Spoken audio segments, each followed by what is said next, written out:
Parenthood is absolutely central to the Harry Potter series, isn't it? From the very beginning, it's Harry's mother's sacrifice that protects him and sets the entire story in motion. We see the tragic backstory of Tom Riddle, whose mother died giving birth to him and whose father abandoned him. Then you've got parents like the Dursleys, who show us what happens when guardians fail in their most basic responsibilities. Or Lucius Malfoy, whose toxic influence shapes Draco into the person he becomes. The theme of parenthood, both good and bad, runs through literally every book in the Harry Potter series. It's about protection and sacrifice and love, but also neglect and abuse and the lasting impact that parents can have on their children. So today I'm going to rank all of the parents in Harry Potter from the downright terrible to the absolutely brilliant. And trust me, there are some parents in this series who definitely shouldn't have been allowed near children.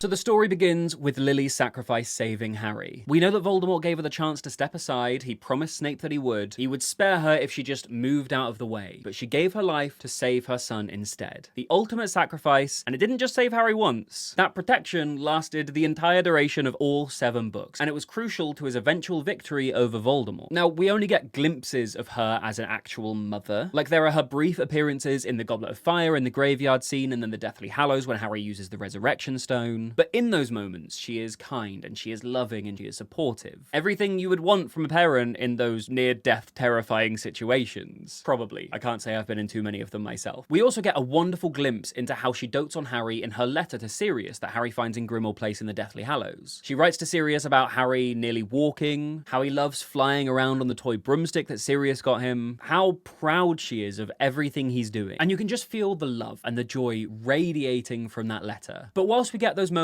it's hard to see the bigger picture of her as a parent because we get so little time with her interacting with Harry. What we do see is brilliant, right? Selfless, protective, devoted. This might sound harsh. I feel like we can't give her the god-tier parenting rank because we never really see her interact with Harry in a sort of day-to-day mother figure. And let's face it, so much of the difficulty of parenthood boils down to that consistency of showing up every single day, dealing with tantrums and moods and all the mundane stuff that slowly wears you down. We don't see if that would take its toll on her, or how she'd react to a moody teenager, or whether she'd struggle with the boring bits of parenting that aren't about making huge sacrifices. So I think from everything we know about Lily, she is definitely an A-tier territory. She made the ultimate sacrifice for a child, literally dying to protect him. You can't ask much more of her. And from everything we see and hear about her, she was loving, she was devoted, she adored her son. Just the only thing stopping her from going into God tier is that we don't see more of her actually being a parent in the day-to-day sense. But A tier for Lily Potter, she sets the gold standard for parental love and sacrifice.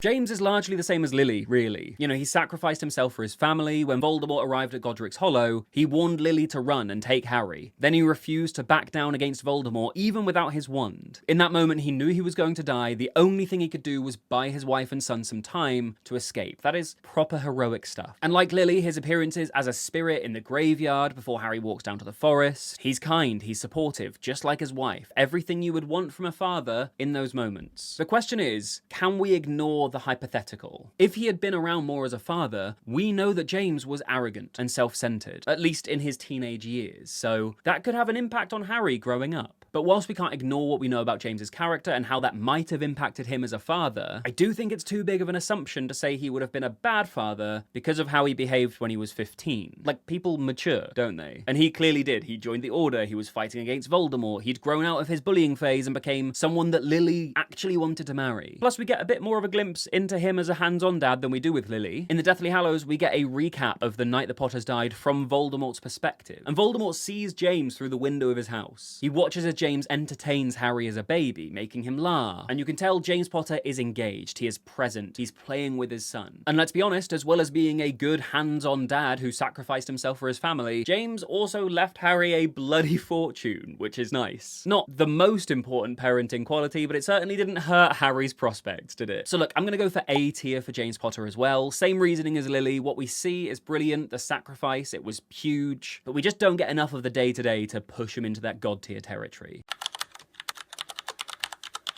So Molly Weasley is shown as a bit of a disciplinarian, right? She's strict, she makes the kids do chores, she's the one that tells them off and punishes them. But it's always born out of love, isn't it? She's the one who sends her kids howlers when they step out of line. She's the one laying down the law of curfews and expectations. But you can tell it all comes from a place of caring about her children and wanting what's best for them. That said, she can be biased and judgmental at times. Like it's always her way that's the right way. And she's not always open-minded to different perspectives. She's quick to fall for Rita Skeeter's propaganda and lets that impact her relationship with Hermione, who she's known for years already, which makes you wonder about other outside influences that might impact how she parents. But, and it's a big but, she scrimps and she saves and she goes without to provide for her family. She does everything she can to give them the best possible life, even when money is tight. Like the woman is constantly putting her children's needs above her own. I keep jumping back and forth. We also see her treating the twins pretty unfairly though, don't we? Her traditional sense of what it means to be successful, good grades, stable job.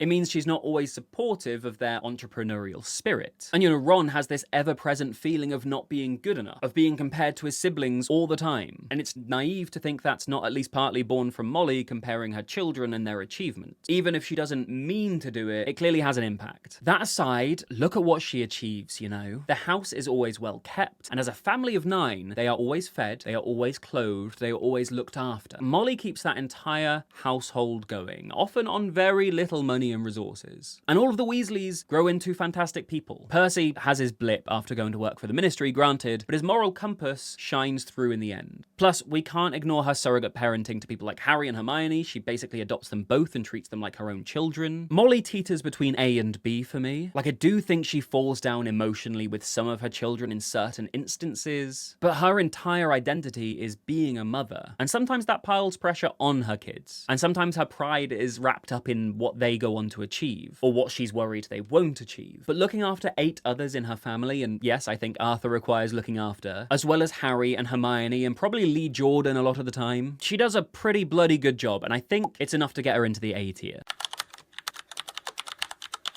Like Molly, Arthur has a lot of kids to handle, and he never seems to show favoritism, does he? Which is pretty impressive when you think about it, right? 7 children, all with different personalities and needs, and he manages to treat them all fairly. And as we discussed with Molly, she doesn't always quite manage that. Like we see her comparing Ron or Fred and George to Percy or Bill and Charlie, the children she sees as being high achieving. We see less of that, why can't you be more like your brothers side of parenting from Arthur. We also see Molly a bit more as the disciplinarian, right? Whereas Arthur is a bit more laid back and playful. But with that said, if we're going to see Molly's stricter side as somewhat of a flaw, then perhaps we have to see the fact that Arthur forces her to be the bad cop as a flaw of his own. Like, he gets to be the fun parent while she does all of the telling off. That said, whilst he's not always the disciplinarian, they do always seem to show a united front. Even if Arthur disagrees with Molly privately, he backs her up in front of the kids. They are a proper unit, which is exactly what good parenting should look like. His quirks often impact his parenting though, don't they? Like the flying car, for example. Arthur's obsession with Muggle technology, getting in the way of practical parenting decisions. You know, Fred and George know how to pick locks because of course they do. And the fact they call it a Muggle trick, they must have learned that from their father, right? And so leaving a flying car locked out in the shed when Fred and George are your children, not the smartest parenting decision. It's charming, but not terribly responsible. But with all of that said, you know, he provides for a family of 9, which is no mean feat. You know, Molly stays at home and tends to the house. He's the one that's out earning the money. And we often see him coming home late, working long hours, pushing for promotions that would give his family a better life. This man is clearly dedicated to making sure his children have what they need. And so with all of that being said, we're putting Arthur in A tier as well. Is everyone going to be A tier? No, they are not. Trust me, we're going to get to some parents who definitely don't deserve children, let alone A tier treatment.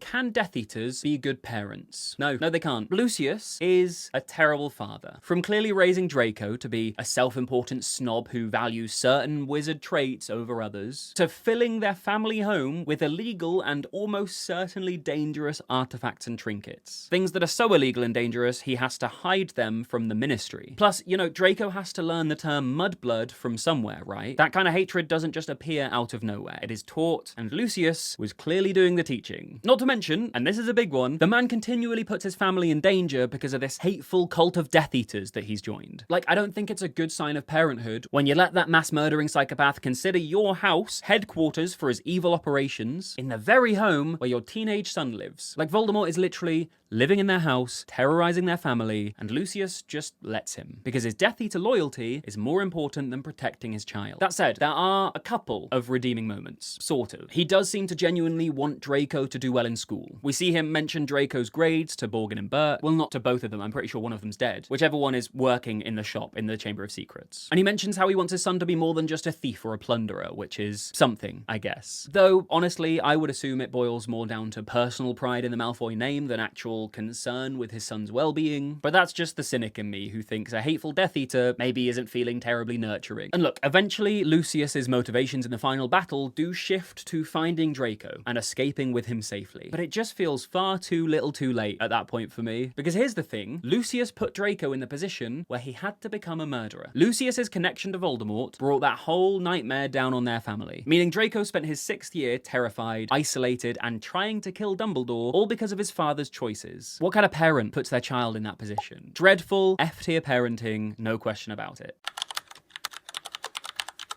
A lot of people like Narcissa because she lied to Voldemort to find out if Draco was alive from Harry just after the whole killing curse in the forest thing. A lot of people see that as some sort of redemption or some sort of moment of great motherhood. But to me, honestly, it feels like just spitting on a towering inferno. It's like the tiniest action that doesn't even begin to touch the sides of all the damage that's already been done. She marries a Death Eater, firstly. That's not exactly a great start when it comes to creating a safe, loving environment for a child. Then for years, she either actively contributes to raising Draco a certain way, or at the very least just stood by and let Lucius instill these horrible traits in her son. Come on, we can't pretend she didn't know what was happening. This wasn't some covert indoctrination. Like, just look at some of the things we hear Draco say when we first meet him. He'd leave Hogwarts if he was sorted into Hufflepuff. I mean, kind of same, but still, don't say it out loud, you know. He calls Hagrid an oaf and a servant, and says they shouldn't let Muggleborns into the school. And he's 11 years old when he says these things, with his full chest, to a complete stranger in Harry, who's just walked in. It just tells you exactly the environment he was raised in, doesn't it? That he can say these things without fear of judgment or repercussions. Now, I suppose you could argue that Narcissa was just following her husband's lead, that maybe she didn't have much choice in how Draco was raised. But the best case scenario is she just stayed silent while her child was being taught to hate entire groups of people. She's still complicit in it all. So Narcissa, though marginally better than Lucius, I suppose, only just, and probably only because we hear less about her in the books. So there's less evidence of her doing terrible things. But I'm afraid one moment of maternal instinct at the very end doesn't erase years of raising a child in a household full of hatred, full of supremacist ideology. It's D tier for Narcissa. Better than her husband, but that's an incredibly low bar.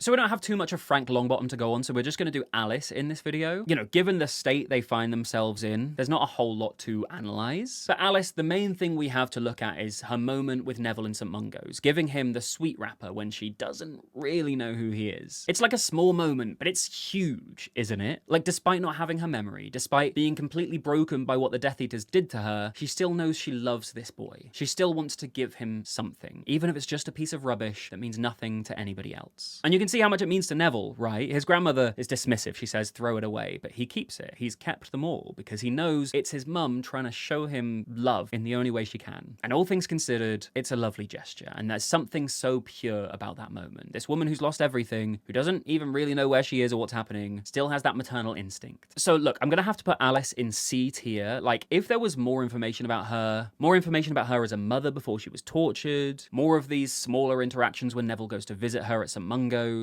I'm sure she'd be higher, but the tragedy is we'll never really know what kind of a mother she was because the Death Eaters stole that from her and from her son.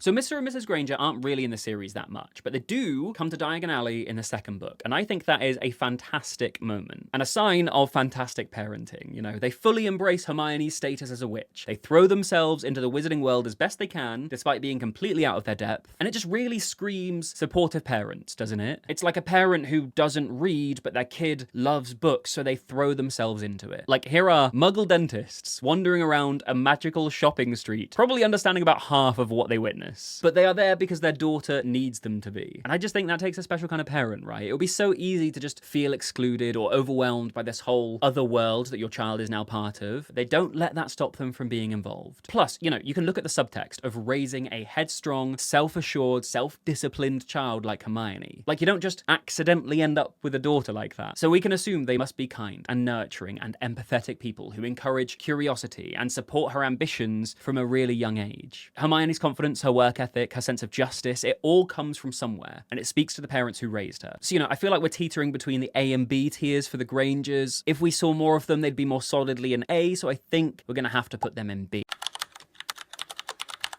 I don't hide the fact that I don't think Remus Lupin is a terribly great person. I have a whole video talking about it, there's a link in the description if you want to clue yourself up on why. But look, I get it, he has his own demons, sure, but he's selfish. And we see that most clearly when he tries to abandon Tonks, who is pregnant, in the Deathly Hallows. Do I understand his worry about passing on his werewolf curse to his son? Absolutely, that must be terrifying. The thought you might have condemned your child to the same horrific monthly transformations you've endured and hated about yourself your entire life. The fact that by marrying Tonks and having a baby with her, you have subjected them both to being outsiders for the rest of their life. But here's the thing, that's not something he can undo now, is it? Tonks is already pregnant. That has been done. So the fact he still tries to abandon his family, it's just a huge no-no for me. And I mean, he borderline assaults Harry for calling him out on it as well. Just putting that out there. Maybe a little bit of self-reflection would be better here, Remus. And imagine if Harry, Ron and Hermione said yes to his proposition. They were like, yeah, come and join us hunting Horcruxes. What good is running away going to solve? It just leaves Tonks to deal with everything on her own while he's often,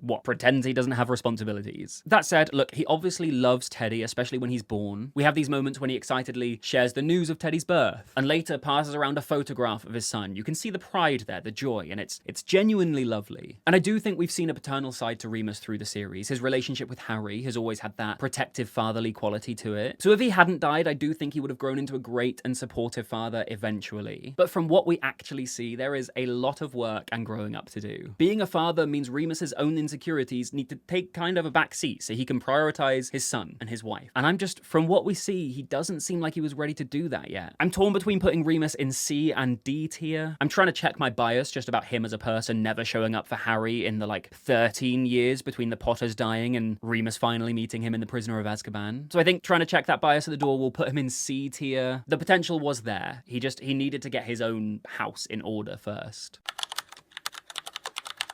So if I read it correctly, Tonks seems completely oblivious to the fact that Remus planned to completely abandon her while she was pregnant and run off with Harry, Ron and Hermione, which is concerning on multiple levels. But like many parents on this list, we don't see too much of her actual parenting. In fact, after Teddy is born, the first thing we hear about Tonks is that she's left him with her parents to go and fight in the Battle of Hogwarts. And I think there's a fine line between wanting to fight so she can help provide the best possible world for Teddy to live in, and maybe a bit of selfish FOMO, if I'm being completely honest. Like, Tonks was a fantastic young aura, so obviously she wants to be where the action is, where the fighting is happening. Despite the fact that, let's face it, the best thing she could possibly do in a war is probably stay home with her baby and protect Teddy. And that's something you could scold Remus with as well. But the fact that Remus was the one who had gone first and Dora was the one that said, you know what, both of his parents can leave him and go into battle and risk their lives. You know, if they hadn't both died, maybe it wouldn't be such an issue, but they did, and Teddy was left an orphan. Like, imagine if the story of Lily and James Potter dying was that they'd left Harry with Bathilda Bagshot in Godric's Hollow and gone off to fight in some battle instead of trying to protect him. We would be calling that incredibly irresponsible parenting. And it's basically what happened with Remus and Tonks. So look, I think personally, given that leaving Teddy and going to fight is the only thing we hear about Tonks after she gives birth, she's gonna have to go in the C tier as well. Like, I'm sure, knowing her character as we do, that in the parts we don't see between giving birth and dying, she was probably a great mother. She's warm, she's caring, she's kind, she's nurturing, but just focusing on what we do know about her, not the best decision making when it comes to putting your child first, so C tier.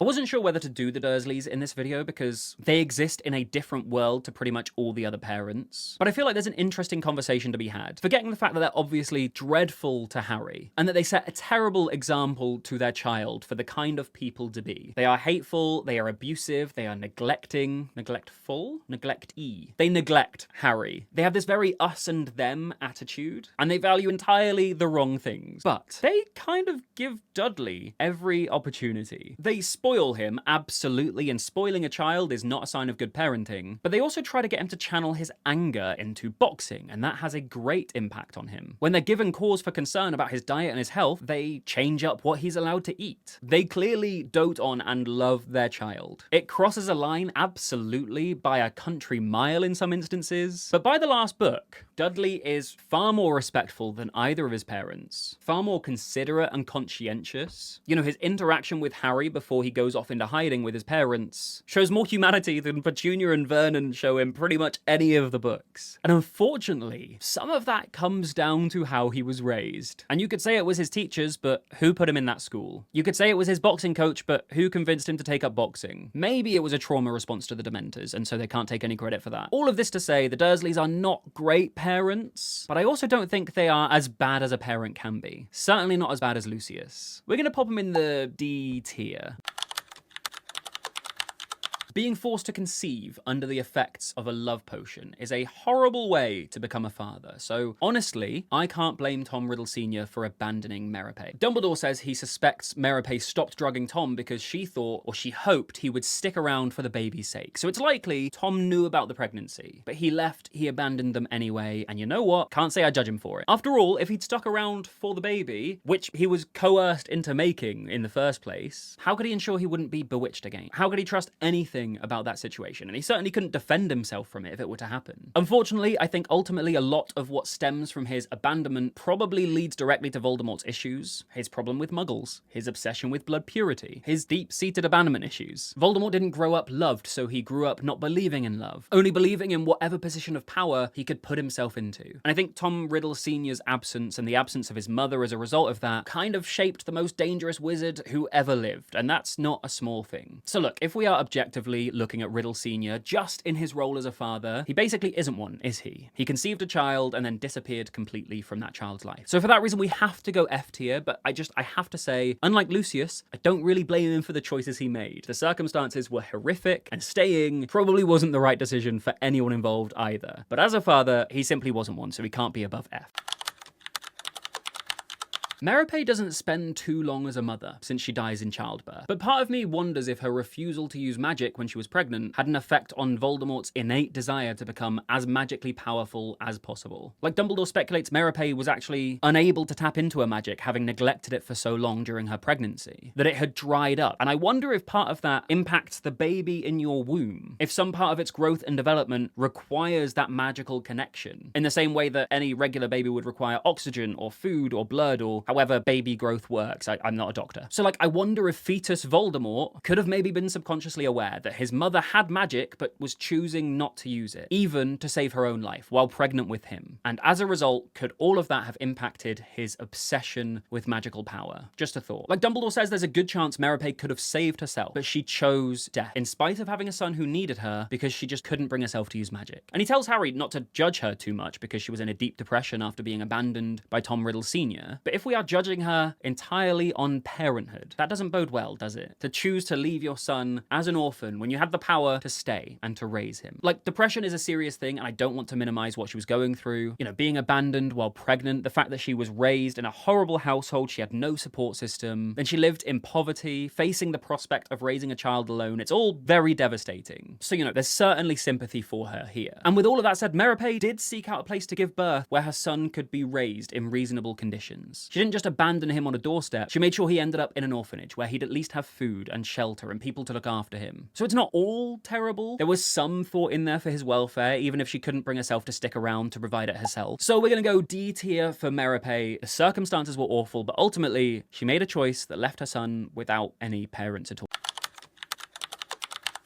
So Cedric's father was emphatically proud of his son, sometimes to the point where he would make Cedric visibly uncomfortable by hyping up his abilities too much. Especially when it comes to that Quidditch match where Cedric beat Harry because of the Dementors. Like, you can see Cedric cringing when his dad goes on about it, can't you? But there's just something quite sweet about a parent who is so genuinely excited about their parents' achievements, even if they don't read the room particularly well. And you know, he was unequivocally there for Cedric through the Triwizard Tournament. Always in the crowd, always supportive, clearly bursting with pride. And you know, a big part of parenthood is who you are as a person. And Amos seems to be a great friend to Arthur Weasley as well, which speaks to his character. And you know what else speaks to his character? Look at how Cedric turned out. Respectful, hardworking, conscientious, fair, an all-round good man. You don't accidentally raise a kid like that. That is the result of good parenting, of instilling the right values from a young age. So we have to conclude that Amos Diggory was a good father, even if he was a little pompous and tactless at times. His heart was in the right place, and you can see from his grief after Cedric's death just how close he was to his son. You know, the raw pain of losing him. It's a devastation that comes from a deep, genuine love. So A tier for Amos Diggory, not perfect, a bit over the top at times, but clearly a devoted father who raised an exceptional young man.